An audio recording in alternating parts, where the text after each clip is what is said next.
So what exactly is pinning and welding your muzzle device to your rifle? Is it always necessary? Is that the preferred method to attach a muzzle device? Well, if these are questions you have, stay tuned. We're going to talk about it.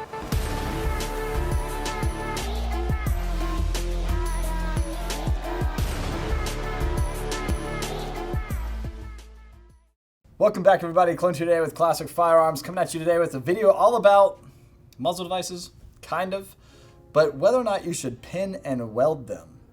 Now, this might be a topic for some of you, like, what the heck does that mean? And, well, let's talk about it really quick, because on guns like this is a civilian, in other words, semi-auto M249 SAW, squad automatic weapon, except, now it's just it's not that, because it's not automatic anymore, but it's semi-auto.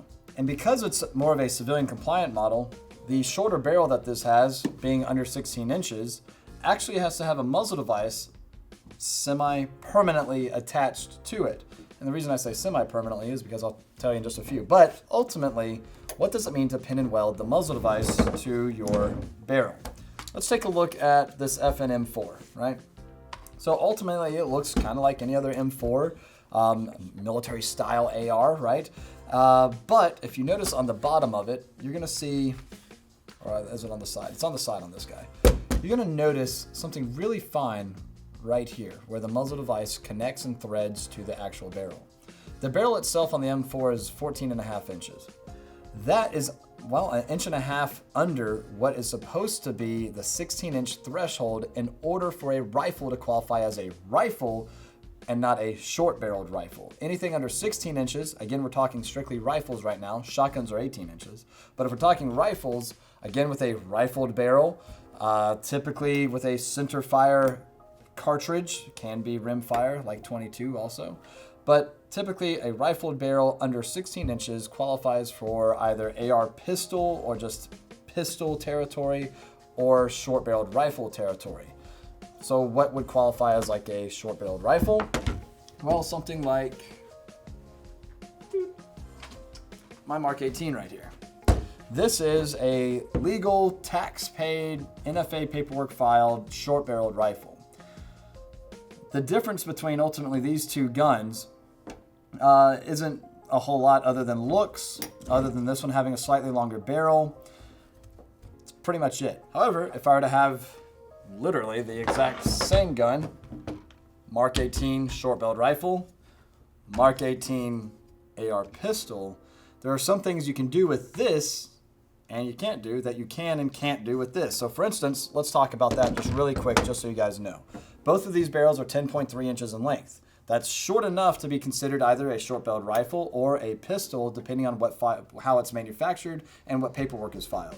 I can legally throw on a vertical grip and a rifle stock, an adjustable stock that is made to be shouldered and all that type of fun stuff, right?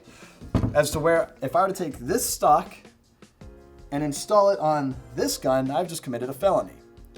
Gun laws, aren't they just wonderful? Even though, the functionality of these really hasn't changed. They're going to be doing the exact same thing at the end of the day. But this is manufactured as an AR pistol. That's what it was bought and sold as. Same thing with this, except short-barreled rifle. Bought and sold as and manufactured as a short-barreled rifle. Cool. Pay the tax, the $200 tax, fill out the NFA paperwork, get that permission granted by the ATF to exercise your Second Amendment right. Awesome. Okay, so one thing that's kind of, I guess you could say, neat about having a short-barreled rifle, though, is you can got to do what you want to with it without having to worry about breaking laws, right, per se. However, how do some gun manufacturers, even though this technically has a 14.5-inch barrel, or at least the original M4 did, how do they get around it not being an AR pistol or a short-barreled rifle where you have to have that additional paperwork filled out? They pin and weld, permanently affixing the muzzle device to the barrel, which means in that sense that this is now an extension of the barrel and then brings it to the overall length of 16 inches or 16.1, somewhere in there, to be just enough to where you won't have to register this as a short-barreled rifle.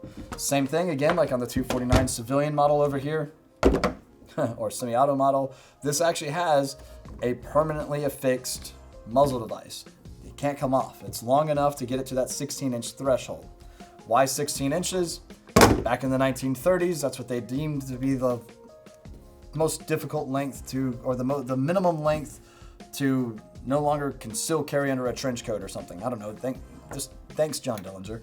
But anyway, cool. But outside of laws and barrel length requirements and things like that for your muzzle device, does it make sense to pin and weld your muzzle device? So like, in what situation would I want to do that? Well, for instance, let's find, how about this guy? So this, the ADM rifle that I have right here, does have a 14.5-inch barrel. However, the muzzle device, which you might be able to see here, has been pinned and welded in place to bring it, again, past that 16-inch threshold. However, it does also have a secondary functionality. This is a QD mount for a silencer. So if I take the silencer off my Mark 18 and decided I want to throw that on now my ADM, I can do that. And also I need to clean that muzzle device up. Voila, now I'm shooting this suppressed. Okay, great. Some people might be concerned and they might say, you know what, I'm gonna pin and weld my muzzle device because it's on there. I plan on never taking it off and I never want to risk maybe my muzzle device becoming loose over a period of time. Great, if that's your prerogative, that's what you wanna do, go for it. However, guys that have been building rifles and ARs for quite some time, they understand what torque specs are, they understand what rock set and Loctite is, and they might just say pinning and welding your muzzle device so that way it is permanently set it there and staying in position so it never walks off or never gets loose might be overkill because you are actually drilling into the gun, you're drilling into the threads and everything else. Granted, that doesn't necessarily mean you're destroying anything by any means, as long as it's being done professionally and not just you over there with the drill and having a good time. And don't do that, okay? But unless you absolutely know what you're doing, then yeah, sure, have at it, man. We'll see you on one of those threads over there about, oh crap, I broke my gun. But anyway, as far as actually using a pin and weld muzzle device or pinning and welding your muzzle device to keep it there permanently affixed so you don't have to worry about it walking off, I do believe personally that's overkill. Again, torquing the muzzle device down to the correct spec is going to actually probably be the best way of going about it. If you need to time it, like what the Surefire is, it is timed on this because of the ports that I wanted, or that should be at the 12 o'clock position. You can have it canted either which way, just ever so slightly, whatever the shooter wants, in case you're left-right-handed, and let's say you want gases more so going out like this to force the muzzle kind of down and away, or down and kind of closer to the shooter versus just straight down. It's up to you.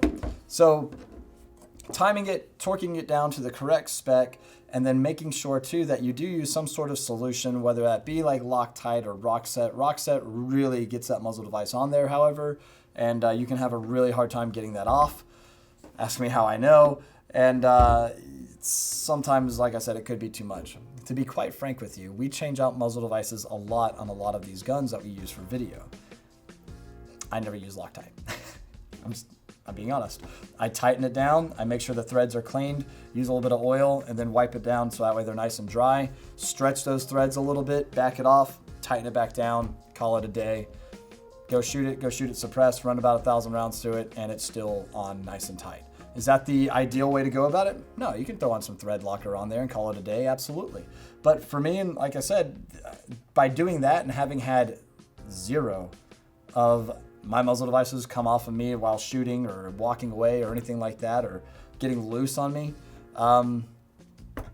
yeah, I'm cool with just doing that. So, like I said, pinning and welding it, a little bit of overkill, right? Granted, again, the 13.9-inch barrel of the ADM needs a little bit longer muzzle device to get to that 16-inch threshold without having to do all that NFA paperwork, and so I can throw on an actual stock and not have it considered a pistol. Yeah, I kind of like the idea of what they went with here, and the fact that they utilized a Surefire QD War Comp for the same type of silencer that I have. Nice, right? However, the same type of muzzle device that I have on the 14.5 here, like your standard A2 birdcage, simply won't work because it's not long enough to get it to that threshold that like the Surefire did here. So you got to keep in mind that also. And let's say maybe you're wanting to do more like cloning and things along those lines. How about like on this Colt? Well, this is a rifle, And the muzzle device that's affixed to this rifle, this is a, what, an 11-inch barrel, I believe. This is coming in at just under 5 inches, I believe. So that's getting you to that, well, that point that you need to make it that 16-inch threshold yet again. So this is considered a rifle and not being sold as a short-barreled rifle. Again, the hassle behind that is you're paying additional $200 tax to exercise your right, and on top of that, you have to submit paperwork and set up your trust, do all these other things, and whatever you want, however you want to go about it. So it's just a pain, right? So it's kind of a nice thing in that sense. Pinning and welding your muzzle device to prevent you having to go through all that extra stuff to create a short-barreled rifle, essentially, makes sense in that world. But if you've already got a 16-inch rifle and you just want to pin and weld the muzzle device just to be sure it's not going anywhere, you don't need to do that. Get yourself a torque wrench, study, figure out what the specs are needed for that muzzle device and that barrel, and do it the right way, instead of drilling holes that don't need to be drilled. Seem pretty easy to you? I don't know. Let me know what you guys think. Are there a few of you out there that do that just for fun? If you do, why? And secondly, have you guys ever had a situation, I'm sure some of you have, a situation where your muzzle device did start to just walk away while you were shooting? Let me know about that. I have actually had it happen, but that was with a pressed-on muzzle device, not a threaded-on muzzle device. It wasn't anything I did. It was kind of funny, though. That was a funny day. So yeah, we already filmed the video, but we figured we should probably add this in there because one thing I forgot to mention was another good reason to probably pin and weld your muzzle device is based upon what Daniel Defense did with the ISR rifle a couple of years ago. Something that I really missed out on and should have pulled the trigger on, figuratively and, hypothetically, I guess, whatever. Anyway, but ultimately, it was the 300 Blackout short-barreled rifle that had a pin and welded muzzle device that was a silencer on it the whole time. That silencer was long enough to actually get it to the, well, long enough barrel threshold, again, of that 16-inch barrel. So that way it actually was only a 1-stamp gun. You don't need a tax stamp or fill out NFA paperwork for a silencer and a short-barreled rifle. It was just the attached silencer. So I thought that was something kind of cool. So if you want to actually save yourself a stamp in that case, I would say go for it.